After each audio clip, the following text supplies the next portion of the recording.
Get cool stuff for what you were going to do anyway. Drink beer. With Buy Beer, Get Gear from Labatt, you can just snap a photo of your receipt and upload it to the website to rack up points for exclusive merch. Get points for every purchase, whether you're grabbing a pint on draft, a case for a party, or a tall boy at the stadium. Any size, any product, anywhere you buy Labatt. Buy beer, get gear. Sign up now at rewards.labattusa.com. Well, that was a rough one. 77-64, the final score inside the JMA Wireless Dome, and it is the Cuse Sports Talk Only Sports, or a post-game show for Syracuse men's basketball, brought to you by Burdick Toyota, Burdick Lewis, Burdick BMW, and, well, you guys know me, Kyle Marshak, on CuseSportsTalk.com. No ESPN radio today, so we can sit here and yap for the next hour until we get to the Coach Autry post-game show, or post-game press conference, that is, brought to you by RomanoCars.com, and just kind of get to fill air and talk about the state of affairs, as they say. And boy, is it rough. You guys know me. I'm usually an optimist, but after that 37-point loss at Duke, I think that deflated any and all odds of them to even dream about an NCAA tournament at-large bid, right? And that's including the fact that they have a ton of Quad 1 opportunities ahead. And now we're just taking it a game at a time. Coming into this contest, you got to kind of sit back as a Syracuse fan and say, all right, they lost pretty badly to North Carolina earlier this year, but now they take on a different version of the Tar Heels, and it's at home. Probably the easiest way for them to get a Quad 1 win this year, a second Quad 1 win, that is, and they couldn't do it. They were actually favored as the books closed, minus 1.5-point favorites according to DraftKings, and they still couldn't even make it a pick'em according to the final score, losing by 13 at home to a very injured North Carolina Tar Heels team. They were without their best player in Caleb Wilson, and they were with a version of Henry Vessar that, as we saw, was perfectly fine. But coming into this game, we thought if Vessar's not playing, there's a real shot Syracuse wins. Now, I don't want to bring my opinion too much into this, but I haven't been proven by this team to just trust that they'll get a Quad 1 win, even if they're facing a team that's injured. Even if it was supposed to be a very easy Quad 1 opportunity, taking on a top 30 team in the net at home that was basically without their entire front court.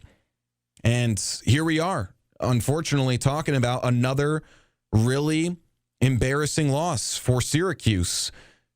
It was the highest single game attendance for any basketball game this year. Syracuse men's basketball once again brings attendance to the national stage. Once again, they bring themselves to the national stage for college basketball. And once again, they prove a massive difference in ability between middle of the pack ACC schools, and middle of the pack is generous for Syracuse, and the top of the ACC. North Carolina now in the top 5 in the standings, or at least 6th where they were before this. So Syracuse now falls to 15-13. We've got callers coming in already. 6-9 in the ACC, and number 16 North Carolina walks away with an easy win despite missing their best player. They moved to 21-6, 9-5 in the ACC. Disappointing in so many different ways. We'll break down the X's and O's, but how about we just go straight to our guy Pat in Syracuse. Pat, what's going on? One simple theme: coaching with consequences. I mean, look, early in the game, it was kind of a back and forth game. Syracuse had an opportunity several times on loose balls, actually even shots that were missed and rebounds hit the floor. And instead of coach doing anything productive, he just puts his head down. Like, I don't know if you remember the play in the first half. There was a sequence where Syracuse had the ball. There was 2 or 3 Syracuse guys that could have got it. Nobody got it. Yeah. And you can't coach that way. A fan can put their head down. Human nature-wise, maybe even a player on the floor that was either involved with that play or saw the play. But as a coach, you have to coach with consequence. It's simple. It's one of the fundamentals of coaching. You're not going to hustle and get that ball, and that wasn't the first time either. It was evident throughout the game that was going to be a recurring issue. And then how many different announcers does it take to say the same thing for it to be obvious about not having assists, not sharing the ball, needing this, needing that. How nothing's easy. It's because our sets are junk. I've had this argument with Paulie for 5 years, and he doesn't even watch college basketball to know that you can just watch high school basketball. I mean, I was shocked the last game when Syracuse ran that football play out of bounds with the 4 guys all out of bounds and then running in. Mm-hmm. I'm like, wow, they actually have evolved and implemented a play, and it worked. I mean, I haven't seen it in 3 years in any way, shape, or form. There's hundreds of ways to get better shots. And, we got some good shots. I will say there was 3 or 4 wide open looks early on the 3-point line that could have, but that's just who we are. We don't play with that utmost intensity. And when you're going up against talent that's better than you at home, that's what's going to happen. You're going to get smoked. I mean, if Wilson had played and they had shot the way they shot and they offered the way they played, even with JJ giving it his season high, the game was lost when JJ got the ball ripped on that live ball turnover. You could just feel the whole energy of the whole game. Yeah. That was it. That one and Donnie's stupid tease and I'm just ready for him to I'm ready for reset, and I think a lot of people are. Yeah. And if you're not, I want what you're smoking. Pat, I have a question for you. All right. So you remember the game last season for Boeheim when they lost at home to Bryant? You remember that one? Oh yeah. So I was there. You remember the perpetuating sense of just toxicity, the players getting in a fight and they're all frustrated because they're all sitting there looking at each other like, how are we losing to Bryant right now? That, to me at least, is the vibe that I got from this game with Donnie's 2 techs and Autry just kind of twiddling his thumbs, and on national television, once again, Syracuse being embarrassed by a team that was not nearly in their best form. Is that a fair comparison? I mean, I could probably come up with 9 or 10 more. Yeah. I mean, our record over the last and people have a false narrative that it's 3 years under Autry and maybe a couple years under Boeheim. Okay, the last 9 years it's been bad, especially in the regular season against anybody decent. Our record is atrocious. There was a stat 7 years ago after the Tyler Ennis half-court shot up until a point where they had the first of many seasons, so it'll be 6 years ago that they didn't make the tournament. The numbers are not good. We had a good run with the buddy shooting like Larry Bird for 4 months after starting out at 19% and playing 1 million minutes. He turned it on and he earned it, and it was fun. And I loved eating crow. Nothing would have been better than eating crow and having Autry evolve. And he's not evolved, and neither has JJ. I don't care how many points he had. He's a very limited player, and he did get smoked several times on the defensive end. And, he's just not a leader. Autry's not a leader. And it's time to hit reset, Kyle. Have a good one, man. All right, appreciate you. All right, that was Pat in Syracuse. Let's just keep the phone lines open. Let's go to Anthony in Cicero. Anthony, how are we doing? How you doing there, man? I'm doing good. Thanks for calling in. Well, this team, as far as talent-wise, they are atrocious. They're bad. But if you really look at the circumstances we have here, if they rejoined the Big East, that would be beneficial in my estimation, because we wouldn't have these talent-related issues. And, if we rejoin the Big East, guess what? You can become an independent in football. It's worked for Notre Dame. It can work for Syracuse. That's all I'm going to say. All right. That's all you've got, Anthony? That's right. All right. I appreciate you for calling in. That's a unique take for sure. I've never opened up the conversation about leaving the ACC. I was a student at Virginia Tech, but I'm from Syracuse, born and raised. And when at Virginia Tech, when Virginia Tech was in a stage where both football sucked and men's basketball sucked, and it was multiple years in a row for both programs being entirely disappointing, it opened up a conversation with conference realignment. Like, is Virginia Tech about to get nixed? Like, will they have to move to a mid-major? They're not necessarily a team that profiles in the Big East. Just throwing that example out there, I've never... No disrespect to Anthony, I've never heard that take before, don't know what direction he's trying to go there, but it does reflect the disappointment in this team. But going independent in football, like we're talking about money every day for Syracuse. Going independent in football, we're going to lose all our money. I mean, yeah, we'd be taking in all the money ourselves, but we're not getting revenue shares from the ACC, which is the third best conference in the country in terms of revenue sharing. So interesting take.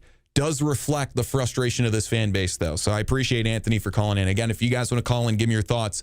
315-437-7644. All right, Jake in Iowa is up next on the Massage Envy Hotlines. What's going on, Jake? Hey, Kyle. Just a depressing day. Syracuse's lacrosse team also loses. I will say with the last caller, everybody talks about the Big East ever since all these teams left. I believe between Villanova and Connecticut, they've won more NCAA championships than the ACC since Syracuse has left. So wouldn't be so bad going back there. But I'm going to just get to my point. The game was really lost early in the first half. Our game plan was to do what? Post Donnie Freeman up 18 feet away from the basket? That's not posting up a big guy. That's not how posting up works, and that's what you get when your staff is all point guards, I guess, which leads me to say that if, Jerry McNamara were to be head coach next year, who's he going to bring with him? Arinze Nwaku and Ryan Blackwell, who are big guys, who could maybe teach guys how to rebound and how to box out and how to be big guys. And then with JJ, Adrian Autry, what is the definition of insanity, Kyle?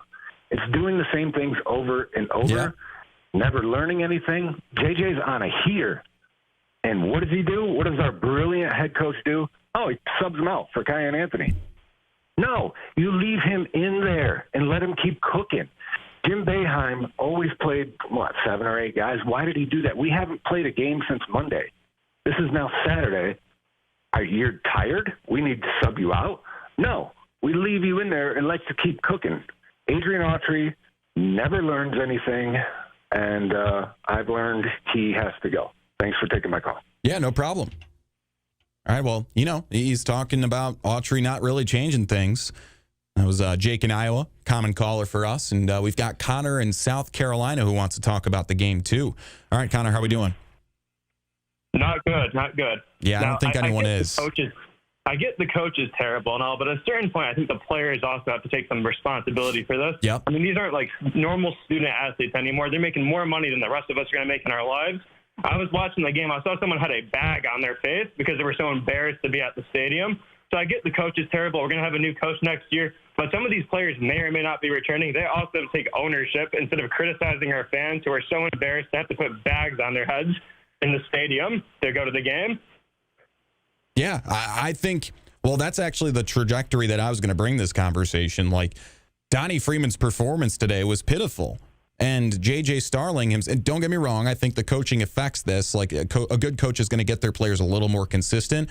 But at the end of the day, the fact that this team shot so poorly from 3, continues to be awful at the free throw line, and each player that can be significant to a game is either really good or really bad on any given day is a culmination of both. Players needing to change something, but obviously the leadership will change. That is a foregone conclusion by the end of the year.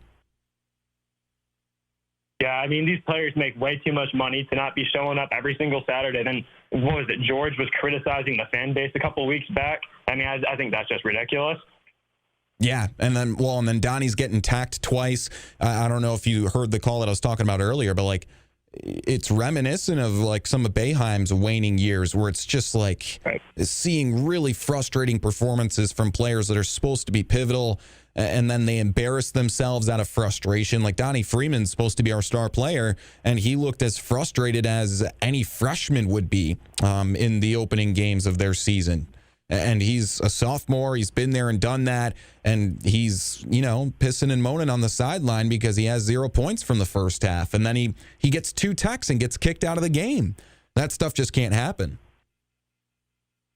Yeah, I mean, at a certain point, I think they have to consider pulling the plug on some of these older players who are not really having the right attitude. There's young players on this team that might just want minutes, and then maybe they might come back next year, maybe they won't.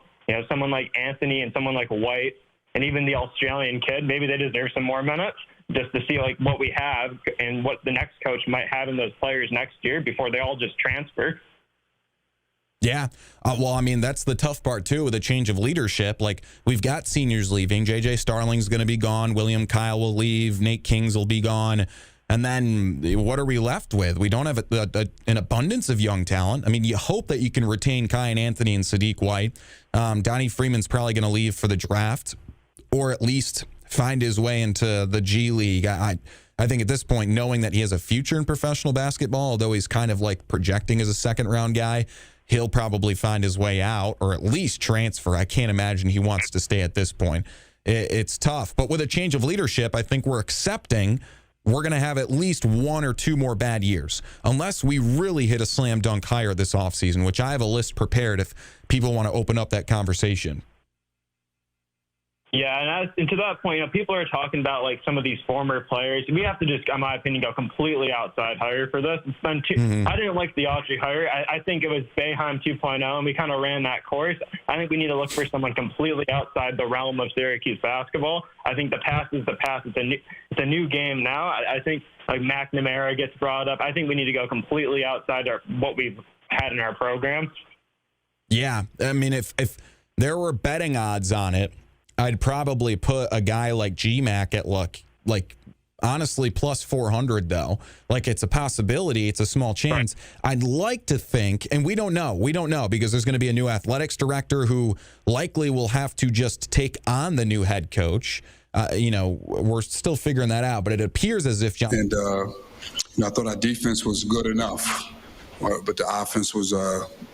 Just couldn't get anything going. Couldn't get to the free throw line. 3 for 17 from 3. If you don't make threes, it's going to be tough to win against a tough, a good North Carolina team. I thought that was the difference in the game. I thought we defended for the most part.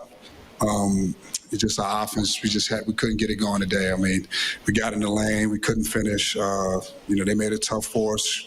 We missed some chippies early. Even in the first half, we had a chance. I think we had a couple of, probably left about 8 or 10 points out there in the first half. When you play against a team like North Carolina, you got to make those. Then also, I think defensively, it was one of our better performances for the most part. But when we did have our breakdowns, they made us pay. In particular, being able to get a couple of threes and a couple of offensive rebounds when we couldn't finish out the possession. I thought that was the difference. Questions? What's going on down here? Yeah, 2 tackles today. Yeah, he was frustrated. Obviously, he was frustrated. It was a physical game. I thought, that had something to do with it. Being physical, and obviously, this is an important game for us. And so emotions were high. We were trying to, he was competing. So I think, that was a big part. But again, it was a physical game. They did some things, against him, being physical, trapping him, things like that. So I thought that was a lot of the frustration. You mentioned time to make with 44 with most opens to go, and then they were able to make another one. What happened there right after that timeout? We couldn't score. I thought we, even to tie it up, it was off a defensive possession. Will Kyle stole the ball and pushed it up the line, but we couldn't score. I thought that was the biggest difference, and then,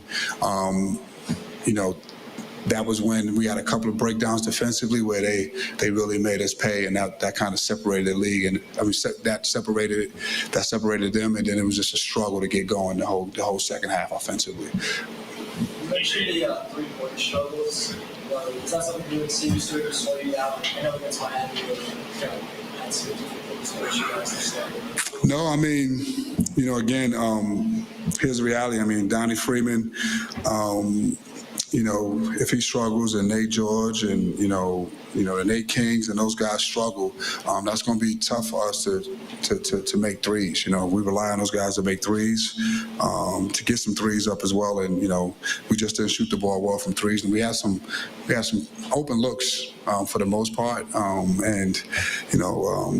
And we didn't make them, and that was the difference. I thought, to get us over that hump, to really, keep moving. Once we tied the game, we just had a couple of shots that, you got to make, and we didn't make them. Were you bothered at all by Donnie's response? Are those technicals, or did you just think he acted like a good act in those situations? No, it's about recovery. It's about being composed. And, at this moment in time, I can, again, it's not what we want to do, but, emotions and trying to win and competing, that happens sometimes, and, again, it was that. I think the game was kind of in the balance of the last one, but the first one, you gotta be more composed than that. And but it was a frustrating day for him and frustrating day for us. If at all, how did your game plan change without being careful? So how did you kind of execute that one? Like, again, I thought our defense for the most part was really good. I mean, they had 33 at half. They saw 44 in the second half. And typically, if you can hold, in the 70s, low 70s, you got a really good chance to win against Carolina because they score really, really well. So I thought it was just really us not being able to finish possessions, and I thought that they got to the foul line. I mean, they shot 28 free throws. I thought that was the difference. Coach, you got there as far as some of the problems that prevented you from scoring, especially in the second half. In some cases, was it guys trying to do too much? Well, I think obviously we weren't shooting the ball well, so I think they had a chance to really kind of pack it in a little bit. They made us they got back in front of the ball and made us take some tough contested twos. I thought that was a difference. We were able to get a little bit of window, a little bit downhill. Again, we're a team that really relies a lot on ball screens and ball screen reads and rolling and playing that way. And I just think they did a really good job of keeping guys in front and making them take some tough twos. Well, I mean, again, when the ball is not going in, I thought the defense, they were allowed to really, pressure and pack in, and they always make it hard for you to come over to get the ball. So again, when the shots are not falling, that core shrinks, man. That's just what it is. I mean, and then when we tried to get it in there, they did a good job of making us take tough. They were very physical defensively, chesting up. So when we did get the ball in there a couple of times, we didn't convert. Again, you got to make shots, and we didn't make enough shots to beat this team. One more. You guys only had 66 today. Did you like the ball? Was it just about Well, I think it was because the ball wasn't going in. So again, it's only going to be so much ball movements and so many screens when they can go under, they can play a certain way when the ball's not going in. When the ball's going in, the floor gets bigger, and now you get more ball movement today. Especially the second half, the fact that we just couldn't make shots, I thought that had a lot more to do with it than the ball movement. So thanks, guys. All right, that was Adrian Autry after a 77-64 loss at home versus number 16 North Carolina. A game that many thought Syracuse could win, and even the sports books closed with a slight favor on the money line for Syracuse because North Carolina had Caleb Wilson out and their next best big man, Henry Vessar, questionable. So final thoughts from the RomanoCars.com Coach Autry post-game presser. Well, I mean, let's be honest. The dude has a tough job. After being embarrassed on national television, he has to go and answer questions on why he got embarrassed on national television. So let's give Coach Autry some respect here. He always says it how it is. He said it was a physical game. We couldn't score. If Donnie struggles, if Kings and George don't shoot well from three, it's hard to get us over the hump. That's exactly what happened.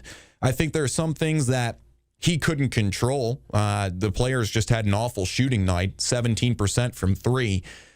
So to continue this conversation about the players specifically, how about we go to the Massage Envy hotline? Vito in Clay is with us. What's going on, Vito?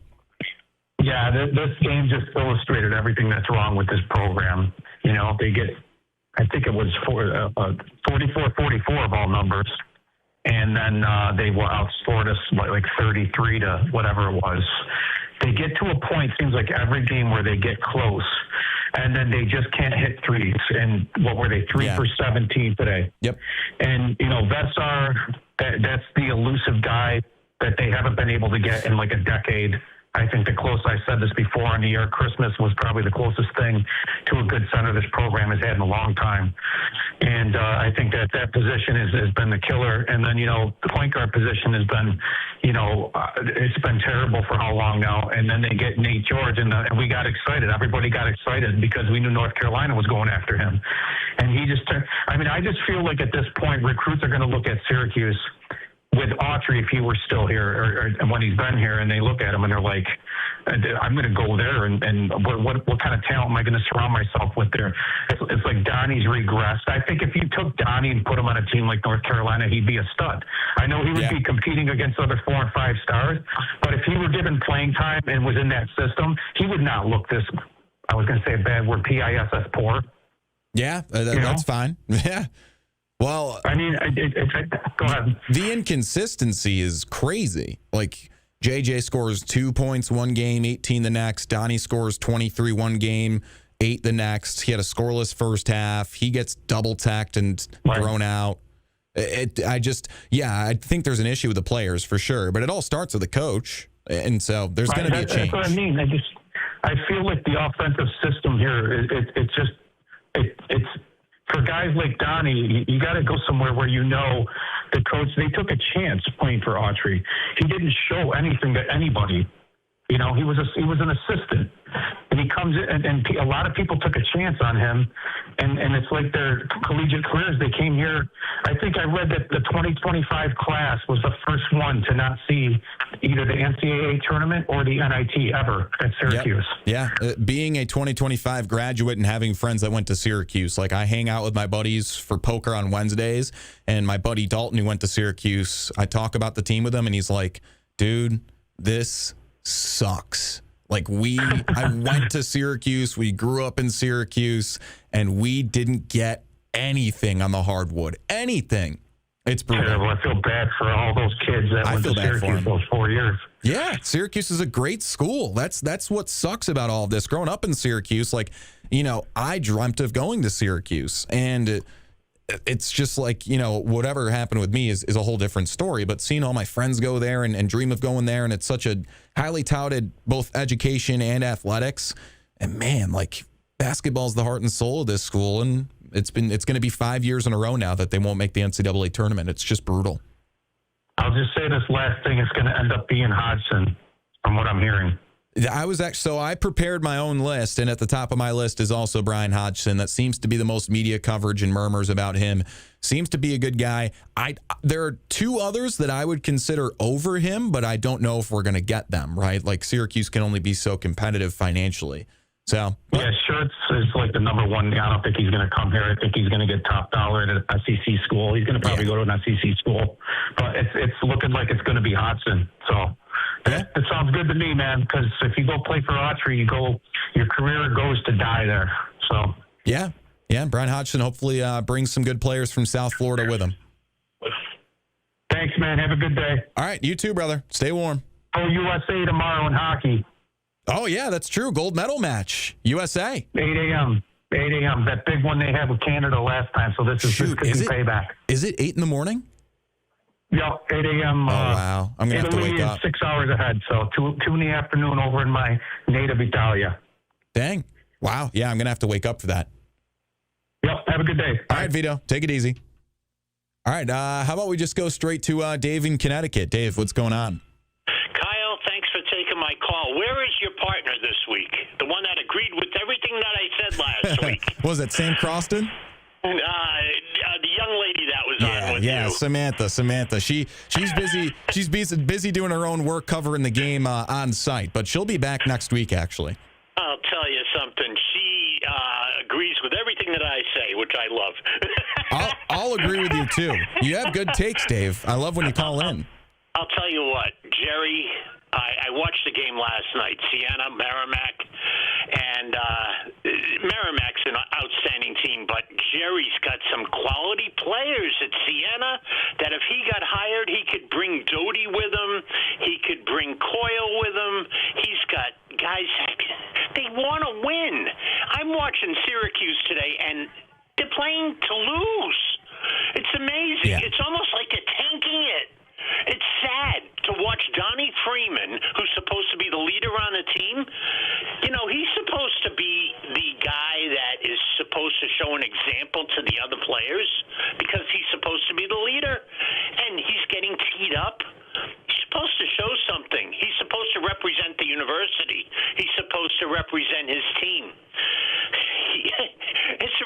focusing on the coach too.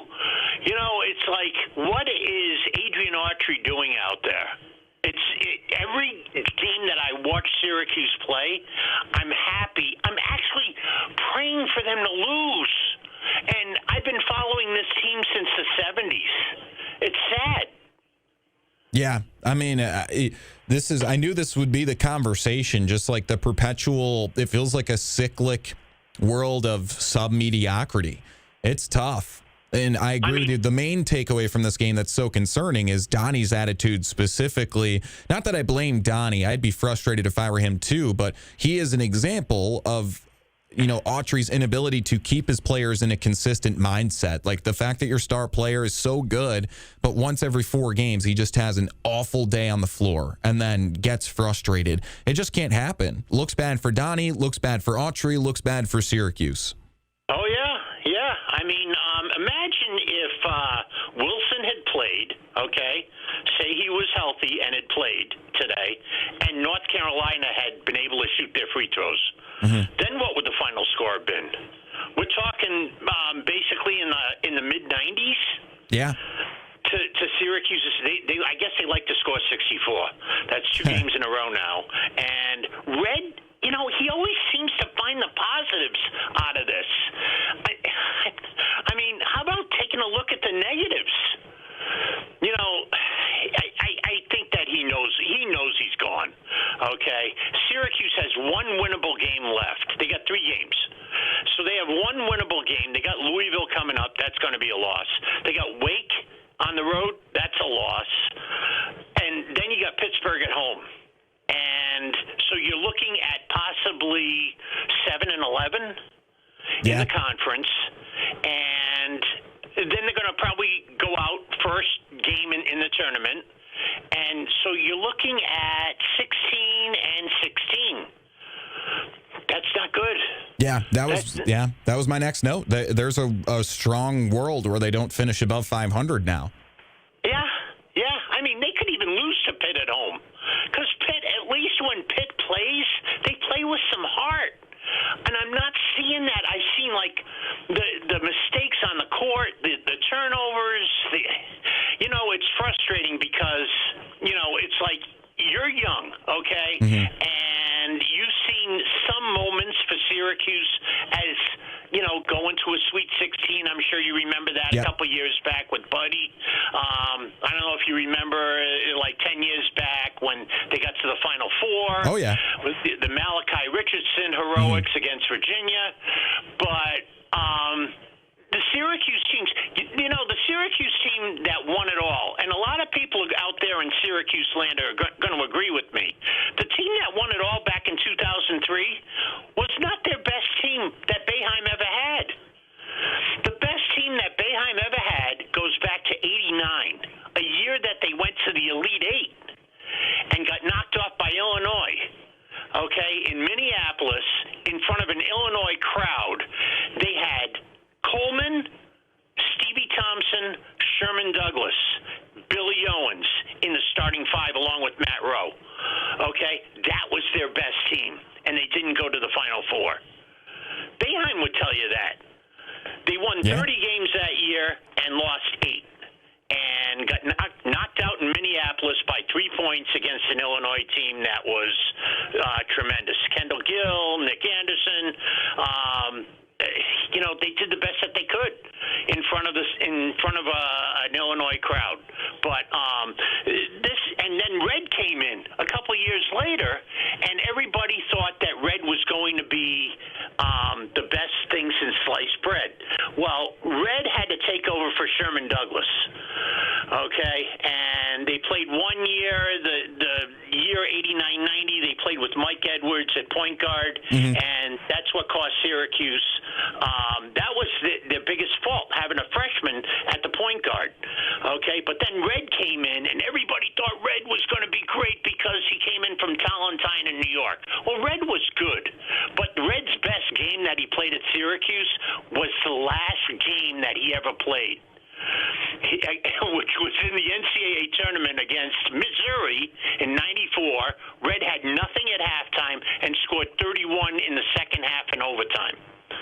Okay? Yeah. So that was Red's best game. But it's like, with this, we need Jerry. I'm going to keep on saying it. Jerry, I like that Gallo from Merrimack as a coach, too, but he signed a 10-year contract to stick with Merrimack.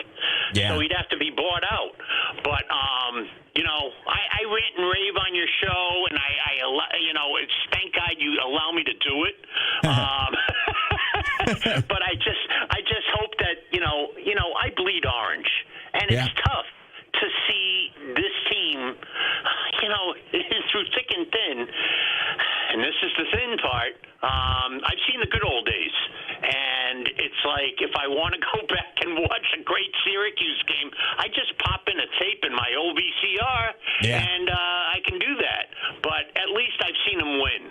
And I just wish that you guys and the younger generation out there can see them win, hopefully, in the near future. Yeah. And Dave, I'm just hoping that Jerry can come in there.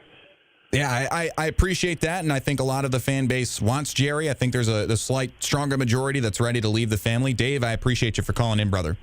Thank you for taking my call. Stay well, and we're expecting a 2-foot snowstorm down here. Oh, great. All right, take care. Some Syracuse weather. Thanks, take care now. Be well. All right, you too. Bye-bye. All right, Dave. Dave always gives his long thoughts, so I'll have to work my way in there and kind of abbreviate the points, but Dave, he's definitely a big Jerry supporter, that's for sure. All right, let's take one final guy on the Massage Envy hotline. It's Chris in Syracuse. What's going on, Chris? How's it going? I came to say I wish SU would have won 2012. That means Boeheim would have retired. I never liked Boeheim. This team never went to the ACC. I mean, they should go back to the Big East. I mean, they can't compete with the recruiting with North Carolina, Duke. As far as Clemson, my gosh, and I don't know. You can say all the good coaches, but I don't think nothing's gonna really change. Honestly, ever since those allegations came out with Rob Murphy left years ago, Eastern Michigan, and Bernie Fine. They haven't recovered. It's kind of like the Buffalo. I don't like the Buffalo Bills. Like the Buffalo Bills, same kind of version of football. They just can't get over that hump ever since those allegations. What the best they finished 6th in the ACC. I'm sorry. What allegations are you talking about? Well, the thing when they got in trouble actually with Fat Mello. I mean, the only reason why the only why behind State because he wanted Star Wars the wins back. If he was incredibly selfish, he should just left. He didn't want to coach for his son, buddy. EC's so full of crap. Because he got 101 wins vacated. That's the only reason why this has been a lot issue. Let's say a long time ago. We got newer coach, newer something out with the old, in with the new, out with the zone, all that stuff, and this has been completely different kind of season for years. This is all Boeheim's fault. I'm sorry. I don't like Boeheim to this day. His coaching style. He never, he took the air on the ball 5 minutes in the game. It said, look, teaches kids not to go 100% hard in life if you're, in life. Like, if you're down, how's that any different? That's why these kids don't listen to Autry doesn't know how to, at least Boeheim will once in a while, get on, and not each play, he will get on each play, but Autry didn't do that at all. That's why these kids not learning, he didn't down for him to get, how many times did he get technical fouls over and over and over? That's really good coaching right there. He really know how to. He has no control of the team. That's pretty pathetic. A grown man can't control 18 to 22-year-olds. Yeah, that's all right. I appreciate you for calling in, Chris. Yeah, well, hopefully they'll pick somebody good. I'm hoping for a Scott Drew. I'm hoping for somebody like that. Somebody out west. I don't know. Mark Few, maybe if he got Gonzaga would go on, I think, but he's kind of a little older, though. Something along those lines. Okay, well, have a good one. All right, Chris, have a nice one. So I'm going to have to invest in, better headphones or something because some of these people, it's just a little mangled, so I apologize if, I'm missing some of your points there. But, all right, let's get to the waning minutes of this post-game show. I think everyone's kind of expressed frustration surrounding the results, and I know some people in the chat question my approach to breaking things down. I just kind of give you the box score, give you the story, and, I have no problem talking about coaches in the future. I've got my opinion for sure. I think, obviously, it looks like we're going in the direction of Brian Hodgson for next year. At least that's what most of the, coverage on the media is giving, that he's probably that number 2 coach available in this class, in this rotation. But with that being said, we're not going to be able to compete financially for someone like maybe Josh Schertz. Other people that I've noted, Casey Alexander. I don't think it's a bad move if Syracuse goes in the direction of Mike Hopkins or Jerry McNamara. I just think you're kind of signing yourself up for some level of risk. Both are involved with risk. Mike Hopkins hasn't been in the coaching game in a while. It's a completely different world now with NIL, and who knows what type of recruiting profile he'd bring in. Obviously, people would, want to work for someone who has NBA experience and took over a Washington program that brought them to national prominence for 1 year before kind of dwindling out. Jerry McNamara has proven himself to be a good coach and a decent recruiter, but he's only got 3 years of experience. I'm not saying he would do bad. I just think, me personally, it's probably a safer bet to go in the direction of a mid-major coach who has several years of experience, has been in, the game for a while and proven to succeed and get to the tournament at much smaller levels, like a Brian Hodgson with South Florida, like a Josh Schertz in St. Louis. That'll be competitive. I'm a big fan of Casey Alexander with Belmont, leads his conference. So that's another person to mention. Other names floating around, Tony Skinn with George Mason. He's second in the A10 right now, or third in the A10. So odds of him making the tournament, I don't know, but he's done a good job out of the A10. Same with Phil Martelli Jr., who might get his VCU Rams in just via the at-large bid, but they are on the bubble depending on how they do in the A10 tournament. Scott Cross is doing a good job with Troy in the Sun Belt. I don't think Travis Steele will be available because of his contract. I wouldn't be shocked if he got thrown a lot of money this offseason. So that's another guy to look out for. And just throwing out some other names, Matt Brower out of Stephen F. Austin has done a good job so far, too, with that team down in Texas. So just throwing some names out there again if you guys want to continue that conversation. I'm glad to talk about that in the pre- and post-game shows coming soon. Syracuse falls to 15-13 overall, and well, they've got a tough schedule ahead. If they aren't able to take down North Carolina at home without Caleb Wilson, then at Wake Forest might be difficult. At number 23, Louisville will certainly be a challenge. And then with the inconsistencies that we've seen, player to player, you never know. I mean, Pitt could bring their A game and make it a competitive game. Although I'd like to think that Syracuse can walk away with the W to close the regular season. But now it's taking it a game at a time and seeing if Syracuse can at least finish the season with a winning record.